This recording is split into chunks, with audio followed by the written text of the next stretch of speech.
Bob coming?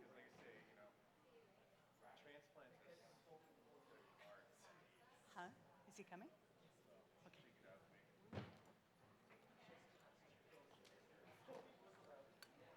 It didn't reset the clock. Yeah, sometimes it doesn't happen. We're running out of time, 5 minutes. Yeah, no, we've got to go. No, you're good. You're good.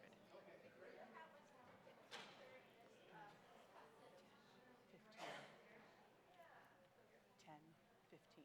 10, 15. Right now, 3 o'clock.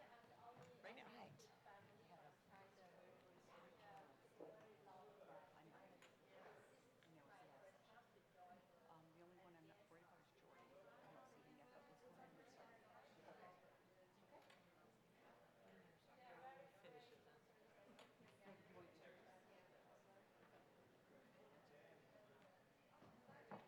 it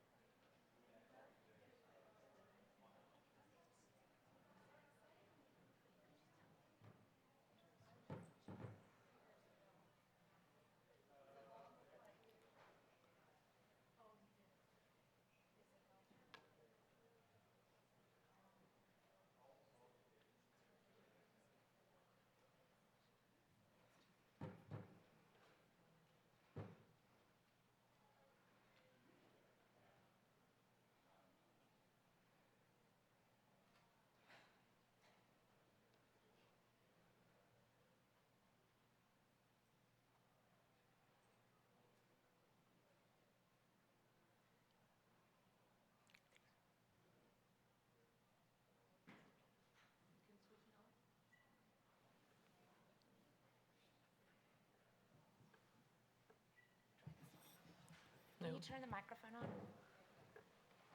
Hello? There is no button. Oh, and you're on. You're on. Okay. Whoa. So I welcome you to the last session of this conference, and we'll start with Terri Klein, the CEO and President of the National MPS Society US. I mean, I think you all know her and one of the main organizers.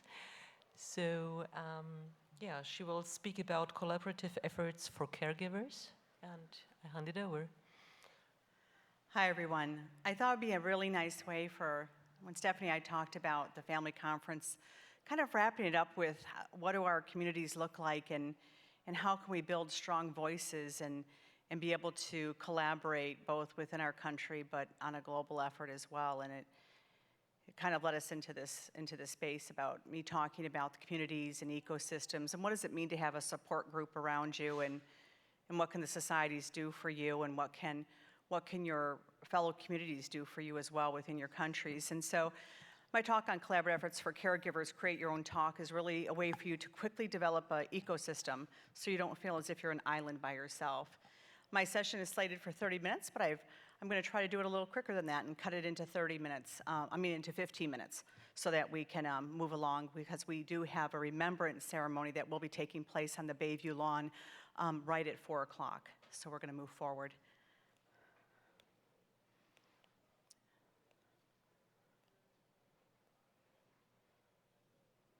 There it goes. I thought it'd be interesting to kind of take a look at the history and the timeline of what it was to bring community structures together. And so when I was doing a little bit of work, I kind of went back on time and did a little fact checking and took a look and found out that in the mid-1800s, immigrants arrived originally in the United States. In the 1930s, we started to form support groups for those that were outside of disease groups, things like Alcoholics Anonymous in 1930s, and in 1951, Al-Anon for families. We then moved into the physical and mental health era from 1950 to 1960 with the National Hemophilia Foundation, and then with the National Cystic Fibrosis Foundation. And the 1980s was kind of the beginning and the pop-up from the things that I looked at for organizations like the National MPS Society and for the MPS Society in the United Kingdom. Those are the time frames that these collaborative groups started to come together right before our internet explosion. In the 1990s, we saw the resurgence of self-help groups and what it was like to be in a self-help group on an online community. And then further into the 2000s, and when we started to see the emergence of the Asian organizations for rare and orphan diseases like South Korea, the Philippines, Malaysia, and Hong Kong. So I kind of wanted just to show you over a basis of over 120 years what it took to begin these communities that were always something that was needed or required back before we even knew about lysosomal storage diseases. So what are the characteristics of a support group? And what does a support group mean to me as a parent and to families when they contact us at the Society? And what can that support group mean to you? They're member-owned and independent from professional controls. That's important. We usually share a common experience of experimental knowledge. We're constructive, positive, and view members in a dignified and respectful manner. It's voluntary. We usually have a board of directors and committees that work on a voluntary basis. Some of us do have teams that have paid staff, but they're set up by people with problems, not for them. And there's organizational issues. We have leadership. We can find out that we have leader burnout. We have members that are contributing, but members that don't contribute and have to hold people up. And we're constantly recruiting and we're trying to retain members so that we can have this ecosystem and this community of rare diseases. When I was taking a look at the National MPS Society's mission, and I was thinking about the goals that we have within the organization, I thought I would lay it out in a twofold way. What are some of the simplistic goals, but very important goals that we have for our ecosystem? We address special needs not met elsewhere. We provide a mutual help. We stimulate and we fund research. And we educate professionals and we educate the public. The mission at the National MPS Society is straightforward. We are here to find cures for those that suffer from MPS and ML. We provide hope and support for affected individuals and their families through research, advocacy, and awareness of these devastating disorders. So why would people join? Why do we join? Why do we become part of a community? Why do we want to find an ecosystem to help us so we don't feel like we're an island of ourselves?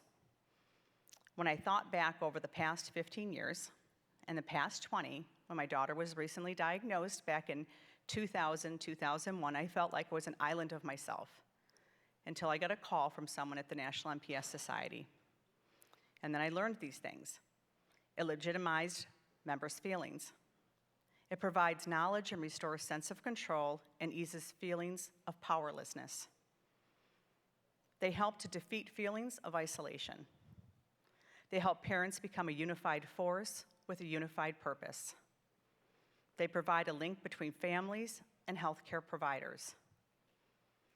We stimulate change. We empower parents to speak out. And we don't just offer hope anymore, but we take action. One of the families that I met many years ago, and is a champion family with the National MPS Society, shared this with me, and I've kept it with me for many years. Her daughter is much older, but I remember talking to them and asking them, what did you think about joining the National MPS Society? What did it mean to join a community? And she sent me this email, I've just kept it, and it said, we hope to meet other families who understand our challenges and can guide us through the syndrome. It seems pretty simplistic, but it is really incredible how many families don't still reach out because they're afraid to do so, and they're isolated. And it's our goal to raise the awareness and let them know that we're here for them. What are some other ways that we can build an ecosystem within a support group so that we can create a talk and we can create a voice? On an international level, we have International MPS Awareness Day. MPS Awareness Day started in 2003 by a wonderful board member who had a vision of trying to create a day that's centered around MPS. And so through the efforts of testifying with the Senate and speaking to the House of Representatives, the initiated MPS Awareness Day was adopted in the United States. And by 2007, it became an international recognized day where MPS organizations around the world come together to raise awareness, raise funds for MPS and ML. This week, we had 19 countries represented at the International Network meeting. There were almost 40 people in the meeting, many brought a +1, but this is another effort and another way of an ecosystem that's being created so that families know that their leaders in their countries are working to help create messaging for you and awareness opportunities for you so that you have a voice and your voice can carry. The International MPS Network supports an existing new MPS organizations. We're there to promote well-being of patients with MPS. We're there to promote awareness efforts. We're there to oversee nominations for International MPS Symposiums, identify research and priorities and collaborations, and develop relationships and partnerships with our lysosomal disease organizations. We want to connect the dots. Finding a community today is so different than what it was 20 years ago. When Jenny was first diagnosed, I wasn't a person that really went into isolation, but I can tell you that I did. It took me 1.5 years to come out of what I called the black hole. And it was because of a parent in New Hampshire who was persistent on emailing me every month, telling me to snap out of it, that I found my community. Today, the community is so different. We have communities that are built on social media, like the Facebook page, like our Twitter accounts and our Instagrams. But the reaches that we have and the messages that we use truly can be utilized by you individually in your home and be carried to have a voice to help you be stronger so you don't feel like you're isolated. I wanted to share a couple of quotes from some of our adults with MPS and ML to help you realize that, you can take from them. It's all right. So Caitlin shared with us, "Today you are you. That is truer than true. There is no one alive who is youer than you." Sorry that I can't read my own writing. Jill sent us, "Just do it. Whatever I'm faced with in life, I do the best with my ability with a good attitude." Elaine shared with us, "Life, what a blessing every day is." Jessica shared, "Though she be but little, she is fierce." Some of the things that our adults share with us are messages that they're hoping we possibly share within our community and can transcend across many of the people that we work with on a daily basis to help care for our children. Another way to help empower yourself, and Stephanie will talk a little bit more about this, is your advocacy talk. This is another area that by you being a constituent within your geographical region of your country, of the state that you live in, and the city that you live in, that you actually can create your own advocacy talk. The National MPS Society works with key stakeholders and legislators lobbying for newborn screening across the country. Parents can create their own talk with our legislative build your own 30-second elevator speech and rehearse it. You'd be surprised at how many people don't contact their legislators, and therefore your voice will go a long way. Through advocacy, we are spiriting policy changes, we are following legislative issues, and we're building collaborative power. Also consider things within your country that might address something outside of mucopolysaccharidosis.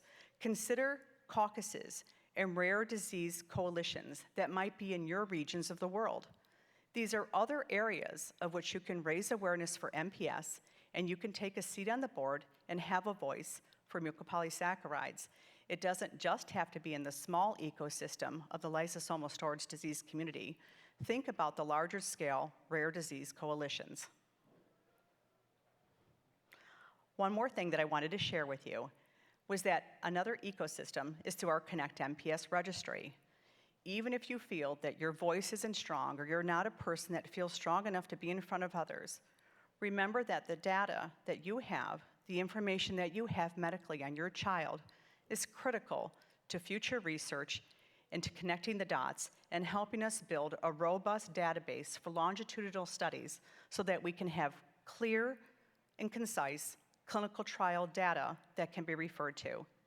It's another ecosystem and another part of something that you can be a part of. Thank you.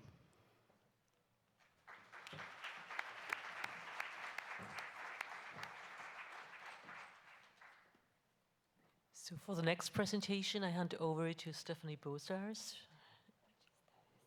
And, okay. Hi, I'm Stephanie Bozarth. I've introduced myself probably a couple of times already, but I'm going to talk a little bit about magnifying the patient voice. The way that we can magnify our patient voice and the goals of those would be advancing basic and translational science, strengthening drug development, ensuring access to affordable treatments, and ensuring access to safe and effective medical care.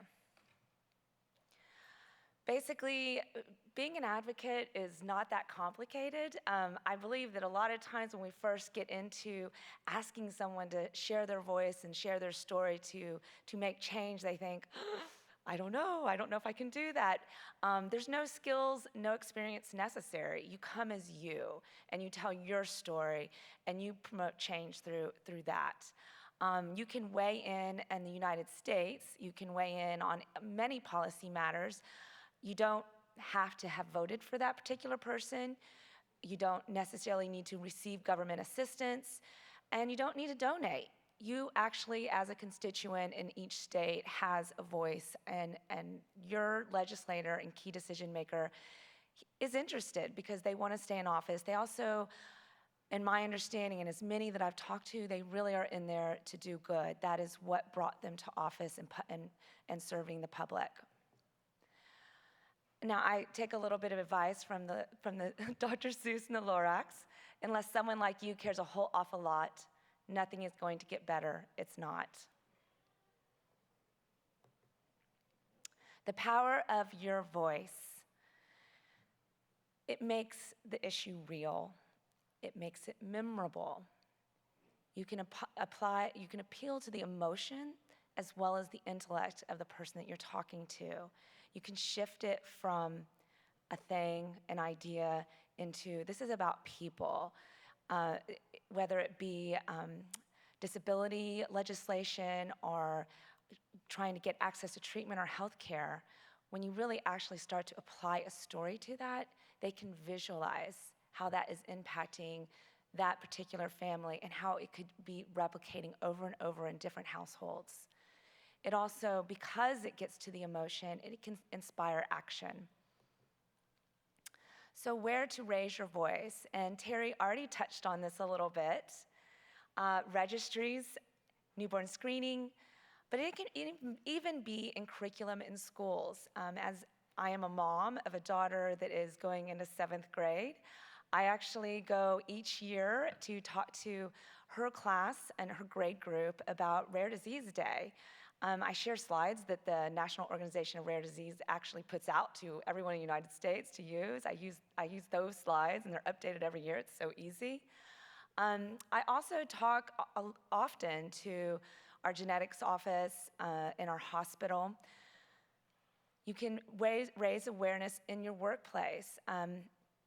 I actually spend a lot of my time volunteering with the MPS Society, but my husband does work at a very large company and has done fundraisers, not necessarily to raise a ton of money, maybe $1 for Gene Day, but it gives people a chance to ask him about it and learn about it and raise that awareness. And even from the company that he works for, has found other MPS parents through his company network. It also helps to raise your voice when it comes for access for disabled persons. So this is somewhat of my jam. I do a lot of advocacy. I talk a lot about it at each conference. I'm usually the one that is up here really trying to help people break it down to where it's not overwhelming. To tell your story effectively, you just got to think about who, what, where, when, and why. And then you got to keep it short. And this is a good visual of your message should be no longer than if you were to get on the elevator with somebody and you had literally between floors to get it across, or at least try to spark some interest from that person. So you want to make your point very quick and effectively, and you don't have a lot of time, and you don't want to lose their interest. Sometimes too many details, you can lose their interest. With the elevator pitch, this is some things to think about if you haven't done this before. It is challenging, I'm not gonna lie. When I'm gonna show you an example of mine. Mine's kind of from several years ago, because it is hard to develop one. But basically you want to say just enough to get their interest, but not tell them everything. The best way to deliver information is for it to be a conversation, for them to be asking questions about, well, why did you just say that? And what does that mean? And tell me more about that. When you actually have them asking questions, they're learning. Just a couple of tips about your elevator pitch. Be confident and just be yourself, be authentic. It's good to know some basic facts and figures about rare diseases. Like I said earlier, don't dominate the conversation. Make it back and forth. Let them ask questions. Ask them questions. Maybe in their life somewhere, someone in their family or a friend also has a rare disease. Listen up. Also, practice, practice, practice. In front of the mirror with friends and family while timing yourself, and try to keep it to under 30 seconds. So this is one of my pitches. This actually picture's just from a couple weeks ago, but this is one I used. By Annabelle's 4th birthday, playing slowed as excruciating pain and exhaustion overtook her. She is only about 1 in 400 in the USA with MPS 4. There is no cure. Sometimes I just drop that kind of information, and people are either going to lean in or maybe not, and it's okay if they don't. But the ones that lean in, then you can kind of go further into a conversation where you know they actually want to hear what you have to say. So what can you do today? There are tons of things that some rely on you to get really out there and be more active, and some you can actually just do from your home. You could literally do while you're here. One of them, of course, is coming to MPS Society conferences, learning to network, learn about what's important so that you have those facts and figures when you're talking to key decision makers or the schools or at your workplace. Start developing your elevator pitch. Just think about it. Jot down a few things that you think might pique someone's interest. Participate in registries and data collection, social media advocacy and awareness. That is a super easy one. We have hashtag MPS 2018. Just simply putting that out there. Maybe a coworker, maybe a friend, maybe someone that you haven't talked to since high school might say, hey, what is all that about? I'm interested. For our USA residents, we do have an advocacy committee where we send out action alerts across the United States on really important policy issues. We write the letter for you to your legislator, where then you can add in your personal story. Pretty easy to do. It's a few clicks and that's it. Or you can write a blog or an op-ed and submit it to your local, national, or media outlets, or post it online yourself. I just recently had an opportunity to talk about Medicare, Medicaid, and quality of life issues, and how they were deciding who would have access to treatments in the system. So I, with some help, wrote an op-ed, got my facts and figures together, and put a story to it, and it was published in the Disability Journal Review. So your story is unique, and your voice is powerful, and we should all use it. Thank you.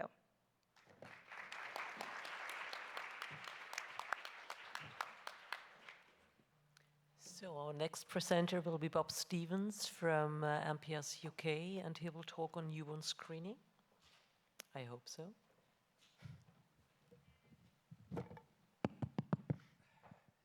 Good afternoon. Right, so I don't know whether you're like me. 2 days, really technical stuff. and PowerPoints. I've done a wonderful PowerPoint. I'm not going to use it. Do you know why? Basically because I'm simple and I've got newborn screening, which is a technical subject. So I'm going to try and make it simple. And simple's good, especially when you've got one of the last shifts on a long 2-day conference. Okay? So I'm going to come down here and I'm going to talk to everybody because it's an easier way of doing it. So, newborn screening. I've got 2 kids with MPS 2. So what would newborn screening have meant to them? Well, Ollie's 18, Sam's 16. And they've had thick end of 40 operations, okay? If newborn screening was around, treatment would be available either immediately or soon after, and that would mean less operations, less visits to the hospital maybe, better quality of life. Simple, you'd think. But it doesn't quite work like that. There's things called regulators. Different systems in different countries. So it makes things difficult. But what we need to do is we need to keep pushing everybody and saying, do you know what? We want newborn screening. And actually in the States, Terry, how many of you rolled it out to so far? How many have you got? In the States that's doing newborn screening at the moment for MPS 1? So you got 9. It's 9 more than the UK. We've got 0. And there are other countries that have that as well. And I think we only screen for 9 conditions.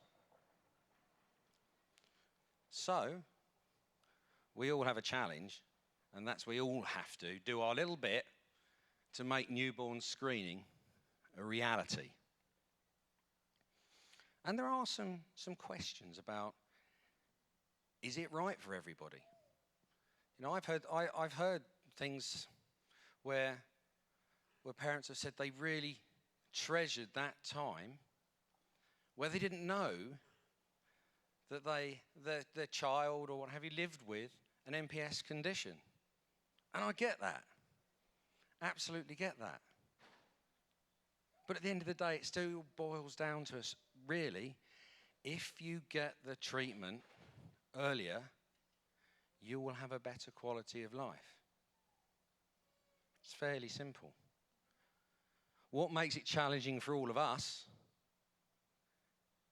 as, I suppose, patient advocate leaders, that sounds a bit grand, doesn't it? It's not really. But what it challenges us to do is to find a framework in which we can bring the world together and start making this happen on a much more global basis. Okay? Not quite sure how we're going to do that, but we have a bit of a head start now because, I don't know whether many of you know yet, but Terry and I, we're co-chairs of IMPSN. So we have a network that we can start to address this, and we can give a much greater voice to you, everyone that matters. Because you know what? Politicians don't matter. The regulators don't matter. The patients matter. The families matter. And that's why we're here, is to sort all of that out for them. For me, as a dad, I've seen the direct effect of not having newborn screening. Okay? So, we have at the moment a big job to do.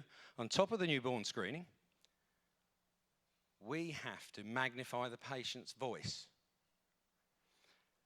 Great words by Terry and Stephanie and many other presenters of how that's being done, especially on a national level here in the States, across the pond in the UK, although with Brexit, we're being kicked out of everything. So how do we do it on a grander scale? As I've already said, IMPSN, and I never really know what that stands for, International MPS Network, I think. I've learned that one by now. So we're on a mission. And for the first time, we've got a plan, a real plan. We have 20-odd countries represented here this week. But by my maths, and that's not very good either, there are 130 countries or more not represented. And the thing with rare diseases and MPS, it's in the name. It's rare. And we don't have a lot of voices. So country by country, it's difficult to be heard. But together, collaboratively, we can make one hell of a noise. And together with the new board of the International MPS Network, and with our partners such as MPS Europe, we can be heard. And it's our mission as the leaders and the representatives of you to make that voice heard, to magnify that voice. Failure is not an option, because if we succeed, then everybody has a brighter future. And that's what we're going to do together. Thank you.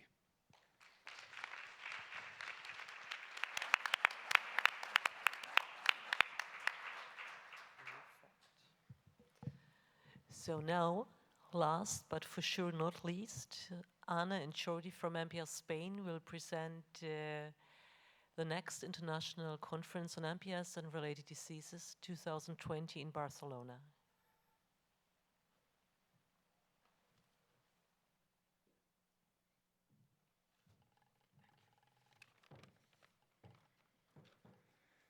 Thank you. Thank you, Terri. Thank you, MPS Societies. Hi, it's the last presentation, is our turn. A special occasion not to say goodbye, to say see you soon, but in other place. First of all, I would like to say that the Spanish MPS Society has celebrated 15 years. 15 years of work, and we started the association when my daughter Sofia was diagnosed with Sanfilippo type A. Also, we have the best collaboration of Christine Lavery since the first moments. Sofia and Christine went to heaven together at the end of last year, always in our hearts. The Spanish MPS Society and all MPS Society do a great and hard work in helping families around the world. We are a big family, and always we are together, pharmaceuticals company, doctors, MPS Society, and families. Now, Ana Mendoza introduced the next International Symposium 2020. Please, Ana, it's your time. Thanks. Thank you. Well, hi, everybody. For me, it's a great pleasure to be here today to present the next Symposium 2020 in Barcelona. And I want to explain you why you should come to Barcelona. I think it's not necessary, but I want. Well, how function this? Sorry. Okay. Barcelona. What is Barcelona? What's Barcelona? Well, Barcelona is Mediterranean lifestyle. And what does it mean? It means enjoy, enjoy. Enjoy the amazing weather, enjoy the delicious food, enjoy the sea, enjoy the friends, and enjoy the life in general. Barcelona is art, vanguard, design. Who doesn't know Gaudí, Picasso, or Dalí? Sagrada Familia, museums. Barcelona is cosmopolitan and multicultural city. Barcelona is a friendly city. Barcelona is history. Barcelona, you can see it reflected in every corner of the city.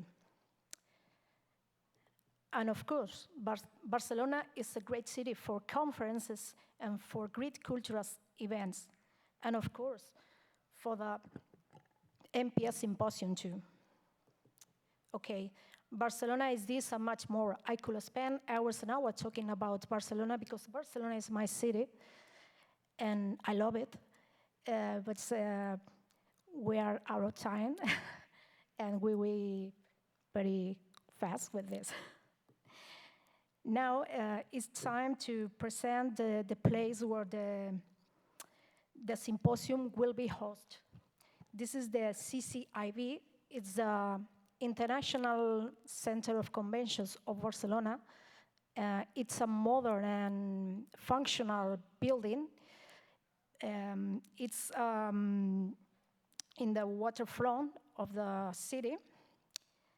And we have a lot of advantages for the meeting. It's a big space with a long, more than 60,000 square meters. And there are a lot of hotels around. 4 of these hotels are a minute away by walk. And it's very near from the airport by car, 30 minutes more or less. Advantages for the attendees. Of course, by walk, 7 minutes by walk to the beach. In transport public, 15 minutes to connected with the city center, with the historical center, the famous Ramblas, the famous Barrio Gótico, Barceloneta, the Port. It's easy to arrive. We have a long green areas and a shopping center, Diagonal Mar, is next to the CCIB. Now this is a few pictures of the building. The building, the CCIB is on the right. In the left picture, we can see the auditorium, but this is part of the CCIB, but we won't use this part. And more pictures of the building. Okay. And this is the hall, the registration area. And we have a lot of different meeting rooms. We have booked a basic structure because we have no problems to enlarge the rooms because in August there are only our Congress in CCIB. And well, this is another picture from the plenary room. Okay, different size. You can see different spaces.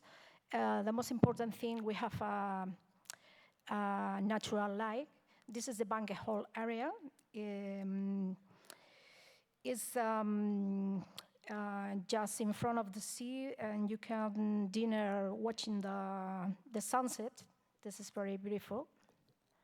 And of course, this is an important thing. The CCIB offers a high-quality variety of menus of catering and the excellent choice of accommodation. There are 24 hotels with 4 stars all around this area and offer the best range of high-quality accommodation. Okay, this is an accessible venue in the city center of Barcelona. And, well, this is a space, image to, I'm sorry, I'm a little bit nervous. Well, and now we have a video to see the city of Barcelona. in the next picture. Okay, those two.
Thank you.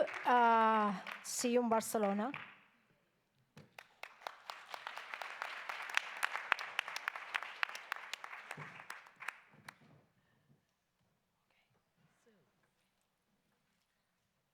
So we're finished for today, and yeah, hope to see you now at the Remembrance Ceremony, and hopefully 2020 in Barcelona. And maybe you should, yeah, try to sing.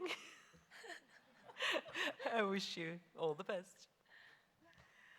I just wanted to let you guys know, just to remind you that the Remembrance Ceremony, if you go out and turn to the right, it's going to be on the Bayview Lawn where we had the welcome reception. And it begins at 4 o'clock. Thank you.